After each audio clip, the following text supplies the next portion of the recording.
तो आइए इस बेहतरीन लर्निंग की शुरुआत करते हैं इस पहले चैप्टर से। इस किताब के लेखक मिस्टर रॉबर्ट कियोसाकी कहते हैं कि उनके दो पिता हैं, एक अमीर जिन्हें वो रिच डैड कहते हैं और दूसरे गरीब जिन्हें वो पुअर डैड कहते हैं। इस किताब में उन्होंने अपने दोनों पिता के विचारों से जो भी सीख ली है उसी के बारे में बताया है, जैसे कि अमीर कैसे बना जाए, अमीर बनने के लिए क्या क्या करना पड़ेगा और लोग पैसा कमाने के लिए कैसे सोचते हैं, पैसा कमाने की शुरुआत कैसे की जाए वगैरह। ये किताब लोगों के अंदर आर्थिक जागरूकता पैदा करेगी।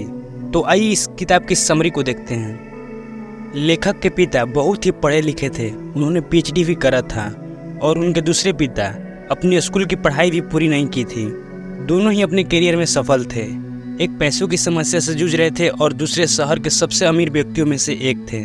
जब वे पैसे के बारे में बात करते थे तो दोनों के नज़रिए भी बिल्कुल अलग अलग थे। एक का मानना था कि पैसों के प्रति प्यार ही सभी प्रकार की समस्याओं का जड़ है और दूसरे का मानना था कि पैसे की कमी ही सभी समस्याओं की जड़ है। अब लेखक के बचपन में उनके सामने बड़ी दुविधा थी कि वह किसकी बात सुने, अपने रिच डैड की या फिर अपने पुअर डैड की, क्योंकि पैसे के बारे में दोनों के नज़रिए पूरी तरह से अलग थे। हालांकि लेखक के दोनों पिता लेखक की भलाई ही चाहते थे। उनके पुअर डैड को हमेशा कहने की आदत थी कि हम ये नहीं ले सकते, हम वो नहीं ले सकते। वही उनके रिच डैड इस बात का कभी भी उपयोग नहीं करते थे। उन्हें इस बात से सख्त नफरत थी, यहाँ तक उन्होंने लेखक को भी इसका इस्तेमाल करने से मना किया था। लेखक के रिच डैड कहते हैं कि तुम अपने आप से पूछो कि तुम कैसे उस चीज़ को ले सकते हो। उनका मानना था कि तुम जब भी कहते हो कि हम यह नहीं ले सकते तो तुम्हारा दिमाग काम करना बंद कर देता है, और उसके विपरीत जब तुम अपने आप से ये सवाल पूछते हो कि तुम उस चीज़ को कैसे ले सकते हो तो तुम्हारा दिमाग अपने आप काम पर लग जाता है। उनका यह कहना बिल्कुल नहीं था कि आप सब कुछ खरीदते चलो। उनका बस यह कहना था कि अपने दिमाग को हमेशा एक्टिव रखो और अपने काम पर फोकस करो, जिससे तुम्हारे ब्रेन की एक्सरसाइज होगी और वह दिन पर दिन मजबूत बनता चला जाएगा। उनके पुअर डैड कहते हैं कि कभी भी रिस्क मत लो। रिच डैड कहते हैं कि रिस्क को मैनेज करना सीखो। उनके पुअर डैड कहते थे कि पढ़ाई करो और कॉलेज डिग्री लो और एक अच्छी सुरक्षित नौकरी लो। वही रिच डैड कहते थे कि पढ़ाई करो और पैसे कैसे काम करता है वह सीखो। पैसों के लिए काम मत करो बल्कि पैसों को अपने लिए काम पर लगाओ। 9 साल की उम्र में रॉबर्ट यानी कि लेखक ने डिसाइड किया कि वो अपने रिच डैड की बात सुनेंगे और उनसे पैसे के बारे में सीखेंगे।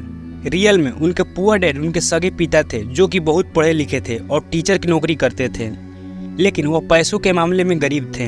वही लेखक जिसे अपना रिच डैड कहते हैं वो उनके दोस्त माइक के पिता थे, जिनके पास रॉबर्ट और उनका दोस्त माइक पैसे कैसे कमाते हैं वो सीखने के लिए जाते थे। रॉबर्ट के इस रिच डैड ने अपनी स्कूलिंग की पढ़ाई भी अच्छे से नहीं की थी, फिर भी वह शहर के सबसे अमीर लोगों में से एक थे और बाद में जाकर अमेरिका के सबसे अमीर व्यक्तियों में से एक बने। रॉबर्ट और माइक के कहने पर उनके रिच डैड उन्हें पैसे कैसे कमाते हैं सिखाने के लिए तैयार हो गए। उनके अमीर पिता ने उन्हें पैसे के बारे में बहुत ही महत्वपूर्ण बातें बताई, जिनके बारे में हम आगे बात करेंगे। अमीर पिता उन्हें कहा करते थे कि पैसा कितना कमाते हो यह इम्पोर्टेंट नहीं है, इम्पोर्टेंट यह है कि पैसा आप कितना बचाते हो। बहुत सारे लोग को यह नियम पता ही नहीं है, इसीलिए हम देखते हैं कि लाखों रुपए की लॉटरी जीतने वाला गरीब या फिर मध्यवर्गीय आदमी अचानक से अमीर तो बन जाता है, परंतु कुछ ही सालों के अंदर अपनी पुरानी हालत पर आ जाता है। हम ये भी देखते हैं कि कोई भी खिलाड़ी 25-30 साल की उम्र में करोड़ों रुपए कमा रहा होता है, पर उसके 10-15 साल बाद उसके पास कुछ नहीं बचा है। लंबे समय में आप कितना पैसा कमाते हैं वो मैटर नहीं करता, आप कितना पैसे बचाते हैं वो मैटर करता है। तो आइए इसे थोड़ा सा और डिटेल में समझते हैं। सबसे पहले आपको एसेट्स और लायबिलिटीज क्या होता है उसे समझना होगा, उसके बीच के अंतर को समझना होगा। रिच डैड उन्हें साधारण भाषा में समझाया कि एसेट्स आपके जेब में पैसा डालती हैं, वही लायबिलिटीज आपके जेब से पैसा निकालती है। यदि आपको अमीर बनना है तो आपको एसेट्स खरीदने होंगे, और यदि आपको गरीब और मध्यवर्गीय बनना है तो आपको लायबिलिटीज खरीदने होंगे। कोई भी अमीर आदमी पढ़ा लिखा हो या ना हो, लेकिन वो फाइनेंशियल लिटरेट जरूर होता है, यानी पैसे कैसे काम करता है यह उसे जरूर पता होता है। पैसा कैसे काम करता है यह भी किसी स्कूल या कॉलेज में नहीं सिखाई जाती है। हर आदमी एक इनकम स्टेटमेंट, बैलेंस शीट और कैश फ्लो होता है। इनकम स्टेटमेंट में 2 भाग होता है, एक इनकम और दूसरा एक्सपेंस। यह आपको बताता है कि आपने कितने पैसे कमाए हैं और कितने खर्च किए हैं, तथा सब कुछ खर्च निकालने के बाद आपके पास कुल कितना पैसा बचा हुआ है। बैलेंस शीट में भी 2 भाग होते हैं, एक एसेट्स और दूसरी लायबिलिटीज। आपके एसेट्स आपके लिए पैसा बनाते हैं, ये आपको पैसा कमा कर देते हैं, जैसे जमीन, शेयर मार्केट इत्यादि। लायबिलिटीज़ का मतलब है देनदारी, जैसे घर का लोन, कार का लोन, क्रेडिट कार्ड का लोन आदि। चाहे आदमी गरीब हो या अमीर, उसे पैसे कमाना आता है, लेकिन उसे पैसे को मैनेज करना नहीं आता। उन्हें बहुत हार्ड वर्क करना तो आता है, लेकिन अपने पैसे से हार्ड वर्क करवाना नहीं आता।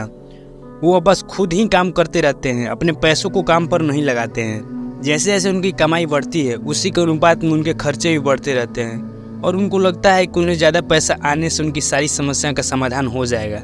इसलिए वो लगातार अपनी सैलरी बढ़ाने के लिए मेहनत करते रहते हैं, चाहे उनका वेतन कितना भी बढ़ जाए, और उनकी आर्थिक समस्या कभी ख़त्म नहीं होती। वह यह नहीं समझ पाते कि उनकी असली समस्या उनके पास जो पैसा है उसे वो कैसे खर्च कर रहे हैं, इसका उपयोग कैसे कर रहे हैं। यह समस्या की वजह से वो परेशान है। सबसे पहली बात जो आपको माननी चाहिए वह है कि सबसे पहले खुद को पे करो। जो भी पैसा आप कमाते हैं उसमें से कुछ इच्छा अपने लिए रखो, अपने लिए पैसा बचाओ और उन बचे हुए पैसों को ऐसे एसेट्स खरीदो जो आपके लिए पैसा बना सके, यानी आपको पैसा कमा कर दे सके। अमीर और गरीब लोगों में सबसे बड़ा अंतर यही होता है कि गरीब लोग सबसे पहले खर्च कर लेते हैं, फिर आखिर में अपने लिए पैसा रखने का सोचते हैं, जिसकी वजह से ज़्यादातर समय वो अपने लिए कुछ बचा भी नहीं पाते हैं और अंत में न ही वो किसी एसेट्स में निवेश कर पाते हैं। वही अमीर लोग सबसे पहले अपने लिए पैसा बचाते हैं और उसके बाद अपने खर्चों को करते हैं। यह करने के लिए बहुत ही प्रयास और सेल्फ डिसिप्लिन की जरूरत पड़ती है। कई बार आपके सामने कुछ आर्थिक समस्याएं आएंगी, फिर भी आपको सबसे पहले खुद को पिक करना होगा और उसे बचाना होगा। जब आप अपने ऊपर सेल्फ डिसिप्लिन करना सीख जाएंगे तो समझ लीजिए आप अपने अमीर बनने की राह में पहला कदम बढ़ा लिया है। अमीर लोग अपना पैसा बिजनेस, शेयर, सरकारी बॉन्ड और रियल एस्टेट में निवेश करते हैं। वह कई जगह भी पैसा लगाते हैं जहां से उनको एक रेगुलर इनकम मिलती रहती है। उनका यह निवेश उनके लिए एसेट्स है, उनके लिए पैसा कमा कर देते हैं। जो एसेट्स आपको पसंद है उसमें निवेश कीजिए। आपको यह पता करना चाहिए कि कौन कौन से एसेट्स की श्रेणी आपको अच्छी लगती है, उसके बारे में बहुत ही गहराई में जाकर अध्ययन करना चाहिए, जानकारी लेनी चाहिए, जैसे वो आगे आने वाले समय में किस प्रकार से आपको मुनाफा दिलाएगी। अमीर लोग सबसे पहले अपना एसेट्स वाले कॉलम को मजबूत करते हैं, फिर उस एसेट्स से मिलने वाली कमाई से वो अपने लिए लग्जरी का सामान खरीदते हैं। अगर उन्हें कोई महंगी चीज़ खरीदनी है तो वो सबसे पहले सोचते हैं कि किस तरीके से अपने एसेट्स वाले कॉलम को मजबूत किया जा सकता है, जिससे एसेट्स से मिलने वाली कमाई बढ़ेगी और उस कमाई से वो अपनी महंगी चीज़ को खरीद सकेंगे। वह लगातार अपने दिमाग का उपयोग करते रहते, उससे एक्सरसाइज करवाते रहते हैं, जिससे उन्हें पैसे कमाने के नए नए विचार मिलते रहते हैं। इस तरह वो लग्जरी का सामान खरीदने से पहले वो अपनी कमाई तथा उसके स्रोत के बारे में पहले ही सोच लेते हैं। वही हम लोगों की एक ही कमाई का स्रोत होता है और वह है नौकरी। Focus on learning not earning. आपको लर्निंग पे फोकस करना होगा, अपने दिमाग को फाइनेंशियली ट्रेंड करना होगा। आपका माइंड फाइनेंशियली ट्रेंड होगा तभी आप नए फाइनेंशियल अवसरों को देख पाएंगे। कोई भी चीज़ सीखते हुए आपको अपना माइंड खुला रखना चाहिए। आज के समय में बहुत से लोग, उनके सामने कोई नया विचार आता है तो वो उससे सही से नहीं सुनते हैं और अनसुना कर देते हैं, लेकिन वहीं पर जो सही में बुद्धिमान होते हैं वह नए विचारों को खुले मन से स्वागत करते हैं, उन्हें तुरंत नोट करते हैं। वह बोलने से ज़्यादा सुनने पर फोकस करते हैं। आज के समय में जो अलग अलग एसेट्स हैं, जैसे कि ज़मीन, शेयर मार्केट इत्यादि, आपको किसी में भी निवेश करने से पहले अपना दिमाग खुला रखकर उसका अध्ययन करना होगा। जो लोग लर्न की जगह अर्न पे फोकस करते हैं वो पैसा तो कमाते हैं लेकिन उसे अच्छे से मैनेज नहीं कर पाते हैं, फिर आगे चलकर किसी न किसी फाइनेंशियल समस्या में फंस जाते हैं। फाइनेंशियल नॉलेज न होने की वजह से लोग अपने आसपास चल रही जल्दी से अमीर बनने वाली किसी योजना में किसी के कहने पर पैसा लगा देते हैं, फिर उसके बाद वह कंपनी उनका पैसा लेकर भाग जाती है।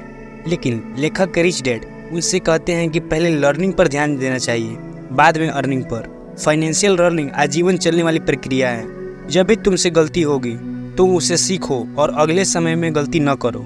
गलतियों से न डरो।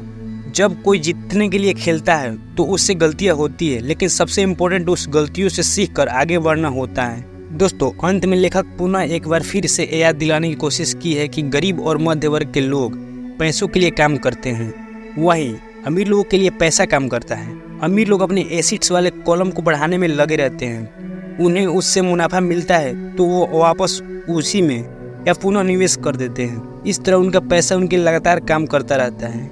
किसी भी एसेट में पैसा लगाने से पहले उसमें जिन लोगों ने निवेश किया है उनसे मिलें। यदि उनसे मिलना संभव नहीं है तो उनके बारे में पढ़ें और एसेट्स के बारे में गहन ज्ञान हासिल करने का प्रयास करें।